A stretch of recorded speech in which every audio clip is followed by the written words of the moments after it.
Annual monsoon conditions in East Asia are causing torrential rain in parts of central and southern China.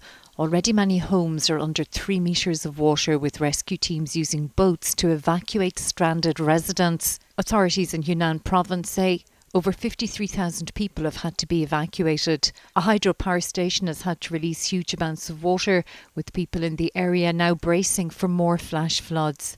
Fallen trees are also causing huge problems for the transport infrastructure, with teams deployed to try to clear roads. Marie Mulcahy, Virgin Media News.